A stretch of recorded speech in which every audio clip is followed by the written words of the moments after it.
Hello दोस्तों, इस video में हम पंचायत सीजन 3 वेब सीरीज़ के 7वें और 8वें एपिसोड की स्टोरी को एक्सप्लेन करेंगे। 7वें एपिसोड की शुरुआत प्रधान जी, सचिव जी, प्रहलाद और विकास से होती है, जो बम बहादुर से मिलने के लिए उसके घर की तरफ जा रहे होते हैं, क्योंकि उन्हें पता था कि विधायक जी कभी भी उसके ऊपर हमला करवा सकते हैं। जहाँ बम बहादुर एकदम खुश नज़र आता है, माने उसे किसी बात का डर ही न हो। बम बहादुर का साथ देने से प्रधान जी पूर्वी फुलेरा में भी फेमस हो रहे थे और वहाँ से वे आगे बढ़ते हैं कि उन्हें गणेश और रवीना दिखाई देते हैं। यह वही गणेश होता है जो पंचायत सीजन 1 में गजब बेइज्जती हो गई यार का डायलॉग बोलता है। चूँकि गणेश का फुलेरा में ससुराल होता है, लेकिन गणेश वहाँ किसी से सीधे मुँह बात नहीं करता है, क्योंकि उसकी शादी के दौरान फुलेरा के लोगों ने उसकी काफ़ी बेइज्जती की थी। दूसरी तरफ विधायक बाहर से 2 गुंडों को बुलाता है बम बहादुर की टांग तोड़वाने के लिए, जिसके बाद खेतों का सीन होता है जहाँ बम बहादुर बीड़ी पीते हुए नजर आता है। तभी विधायक के दोनों गुंडे आकर उसे घेर लेते हैं, लेकिन बम बहादुर कैसे भी करके वहां से भाग निकलता है और सीधे पंचायत ऑफिस पहुंच जाता है। लेकिन दूसरी तरफ विधायक उन गुंडों को खूब डांटता है कि तुम लोगों से कुछ भी नहीं हो सकता। फिर सीन पंचायत ऑफिस का होता है, जहाँ सचिव जी बताते हैं कि विधायक के पंडित जी ने उनको सलाह दी है कि तुम कुछ दिनों के लिए जीव जंतुओं से दूर रहो, क्योंकि तुमसे न चाहते हुए भी पहले कुत्ते और फिर कबूतर की हत्या हो गई है। इसलिए विधायक जी अपना जान से प्यारा घोड़ा बेचना चाहते हैं।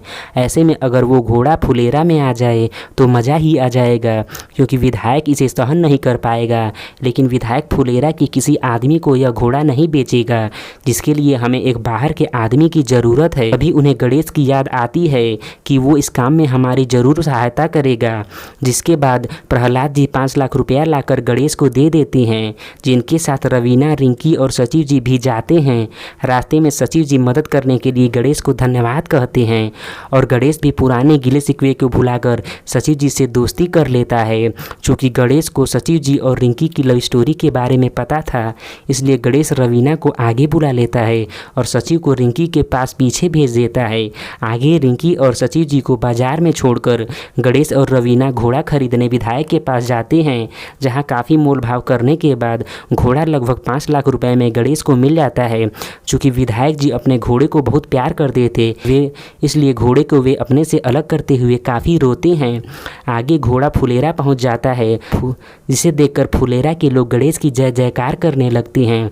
लेकिन वहां खड़ा भूषण विधायक को फ़ोन पर तुरंत सारी कहानी बता देता है कि आपके साथ धोखा हुआ है, जिस पर वे आग बबूला होकर बंदूक लेकर अपनी टीम के साथ फुलेरा में खून बहाने के लिए निकल पड़ते हैं, जहाँ फुलेरा के लोग भी विधायक का सामना करने के लिए तैयार होते हैं। विधायक के पहुंचते ही वहां काफ़ी बवाल होने लगता है, जिसकी खबर डीएम साहिबा को पता चलता है तो वे अपने ऑफिसर्स को वहां की स्थिति कंट्रोल करने के लिए भेजती हैं, लेकिन कोई मानने के लिए तैयार ही नहीं होता है।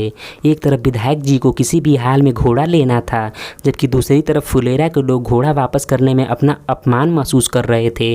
दोनों टीमें एक दूसरे के ऊपर बंदूक ताने खड़ी थी। तभी डीएम साहिबा विधायक को फ़ोन करती हैं और वो विधायक की बात किसी सांसद से करवाती हैं, जिसके बाद विधायक जी वहां से बैरंग वापस लौट जाते हैं। विधायक के खिलाफ इस जीत पर फुलेरा के लोग काफ़ी खुश होते हैं। फिर सीन 15 दिन बाद का दिखाया जाता है, जहां प्रधान जी, प्रहलाद और विकास सचिव जी को बस पकड़ाने जा रहे होते हैं, क्योंकि सचिव जी का बनारस में एक एग्ज़ाम देना था। रास्ते में भूषण उन्हें देखकर पता नहीं किसको फ़ोन करता है। थोड़ी देर बाद बस के आते ही जैसे ही सचिव जी को लोग बस पर चढ़ाने वाले होते हैं कि मुंह को बांधे 2 लोग बाइक से आकर उनके ऊपर फायरिंग करना शुरू कर देते हैं। जैसे तैसे वे सभी अपनी जान बचाकर सचिव जी को बस में चढ़ा देते हैं, लेकिन वो बाइक सवार बदमाश प्रधान जी, विकास और प्रहलाद के पीछे पड़ जाते हैं और उन्हें आगे जाकर घेर लेते हैं। फिर उनमें से एक बदमाश पूछता है कि तुम में से प्रधान कौन है, और प्रधान जी के बोलते ही उन्हें गोली मारकर 9-11 हो जाते हैं। जिसके बाद रात में सचिव जी अपना एग्ज़ाम देकर तुरंत हॉस्पिटल जाते हैं, जहां पता चलता है कि प्रधान जी को कंधे में गोली लगी है और वे अब खतरे से बाहर हैं।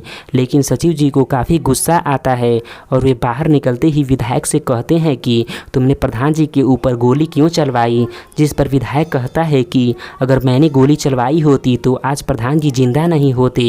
काफ़ी गर्मा गर्मी के बीच भूषण भी प्रधान जी के खिलाफ उल्टी सीधी बातें करने लगता है, जिस पर सचिव जी को गुस्सा आ जाता है और वो भूषण को एक जोरदार थप्पड़ जड़ देते हैं, जिसके बाद दोनों गुटों में मारपीट शुरू हो जाती है और अंत में दोनों पक्षों को जेल हो जाती है और वे सभी लोग जेल में बैठकर टीवी पर देखते हैं कि डीएम साहिबा अगले इलेक्शन का अनाउंसमेंट करती हैं, जिसे प्रधान जी भी देख रहे होते हैं क्योंकि उन्हें अब होश आ चुका था।